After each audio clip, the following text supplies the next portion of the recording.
बिस्मिल्लाहिर्रहमानिर्रहीम। मैं सलाउद्दीन। हमारे Syria Sindhi thoughts basic mathematics जा क्लासेस जारी आहिनि। क्लास नंबर 14 आहे, यानी लेक्चर नंबर 14। हिन वीडियो क्लास के अंदर असी रिड्यूसिंग पढ़ंदासीं। रिड्यूसिंग छा है, उन जो कंसेप्ट कीअं है, किथे किथे कम ईंदी आहे। सोचो त स्टार्ट कयूं था पंहिंजे क्लास। तव्हांजे साम्हूं लिखियल आहे त रिड्यूसिंग या सिंप्लीफाइंग। असांखे हिकिड़ो नंबर मिलंदो आहे जंहिंजे लाइ चयो वेंदो आहे right the simplest form of the following number या नंबर्स। यानी तव्हांखे जेको नंबर ॾिनो आहे इन जी सिंपलेस्ट फॉर्म लिखो। हाणे जी सिंपलेस्ट फॉर्म कीअं लिखंदासीं असां, या इनखे सिंधीअ में चइबो आहे सादी सूरत में आणियो, या चवंदा आहिनि रिड्यूस द फॉलोइंग, या चवंदा आहिनि सिंप्लीफाई द फॉलोइंग, या चवंदा आहिनि right the simplest form of the following. इहे कुझु लफ़्ज़ इन जे लाइ इस्तेमालु कया वेंदा आहिनि। पोइ असां कंदा आहियूं रिड्यूस। हाणे रिड्यूस जो पहिरियों नंबर असूल इहो आहे त तव्हांखे उहो सेम नंबर जी जेको आहे टेबल पढ़णी आहे मथे अंग ते ऐं हेठे अंग ते। मिसाल कीअं, अगरि हेठे अंग ते 2 जी टेबल वञे थी ऐं मथे अंग ते नथी वञे त तव्हां ॿिन्ही ते रिड्यूसिंग में उहा टेबल न पढ़ंदव जेका ॿिन्ही ते न वञे। असां ॾिसंदासीं त 3 जी टेबल आहे जेका हिन ते बि वञे थी, हिन ते बि वञे थी, यानी 5 × 15 10 × 30। हाणे अॻिते रिड्यूस थिए थो त अॻिते 5 ऐं 10 मिलनि था असांखे, त असां हिन ते बि अहिड़ी टेबल पढ़ंदासीं जेका मथे ते बि उहा ई वञे ऐं हेठे ते बि उहा वञे। हाणे हिन ते 5 जी वञे थी, 1 × 5 = 5, 2 × 5 = 10, यानी हाणे जवाबु आयो त 1/2।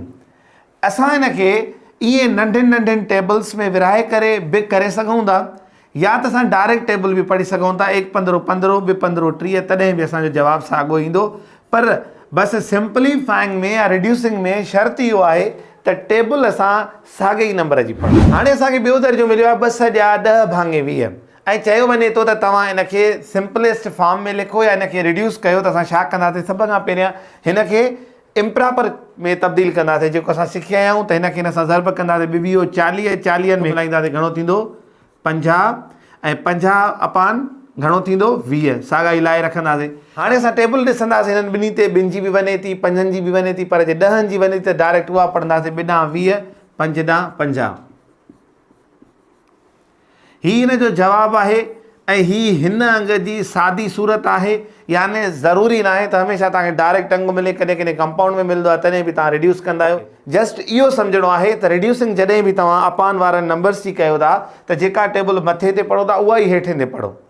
पोइ तव्हां या त डायरेक्ट वॾी पढ़ो या डायरेक्ट नंढी पढ़ो। अगरि के वॾा अंग मिली था वञनि तव्हांखे, लेट सपोज़ अगरि तव्हांखे चवां थो 480 ऐं तव्हांखे 220 अंग मिले थो, ठीकु आहे।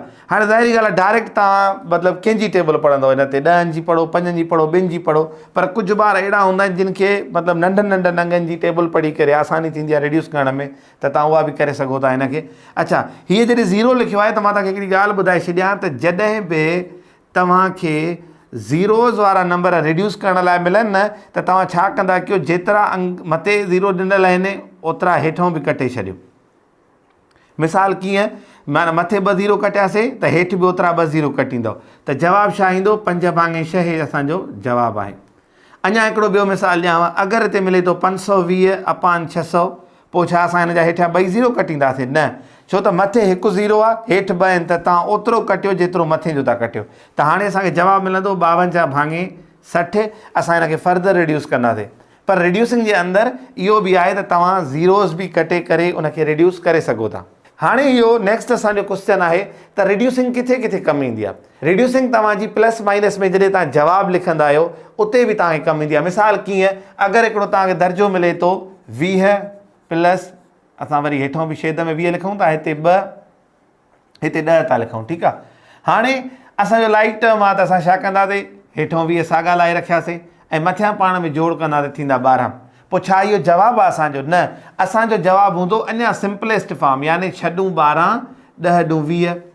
अञा टेबल वञे थी 3 × 6, 5 × 10, यानी आख़िरी जवाबु असांखे छा मिलियो, 3/5 असांजो हे हिन जो जवाबु आहे। यानी रिड्यूसिंग जो जेको असांजो कॉन्सेप्ट आहे, ज़रूरी न आहे त तव्हांखे कॾहिं इंडिविजुअल मिले, पर तव्हांखे हमेशह हिननि हिसाबनि खां बाद में जेको जवाबु मिले थो उनखे बि असां रिड्यूस कंदा आहियूं। हाणे कुझु ॿार ईअं कंदा आहिनि त जेको जवाबु असांखे प्लस करण खां बाद में मिलंदो आहे पोइ उहो आंसर कंदा आहिनि, पर जॾहिं त किताब जे आंसर कीअं में ॾिसंदा आहिनि त हिन जो जवाबु हूंदो आहे 3/5। पोइ चवंदा आहिनि असां त ग़लति करे विया आहियूं, पर इहो ग़लति न हूंदो। हिन जो ईअं हूंदो आहे त तव्हांखे हमेशह जवाबु सिंपलेस्ट फॉर्म में रखिणो आहे, ऐं उहा सिंपलेस्ट फॉर्म, रिड्यूस्ड फॉर्म, तव्हांखे मूं अॼु हिकिड़े नंढड़े कॉन्सेप्ट नंढड़े वीडियो जे अंदरि पढ़ाई त रिड्यूसिंग कीअं कबी आहे, प्लस माइनस हुजे, मल्टीप्लाई हुजे, डिवीजन हुजे, जेकी फर्दर क्लासनि में पढ़ंदासीं उते रिड्यूसिंग कम जी आहे ऐं तव्हांखे बि इहा शइ में हुजणु घुरिजे ऐं ज़ीरो वारी पॉइंट बि तव्हां ज़हन में रखंदव। उमेदु आहे त हीउ नंढड़ो क्लास तव्हांखे फ़ाइदेमंद साबित थींदो। इंशाअल्लाह वरी मिलंदासीं हिकु नेक्स्ट क्लास में, तेसिताईं गॾु हुजो असां सां। अस्सलामु अलैकुम वरहमतुल्लाह।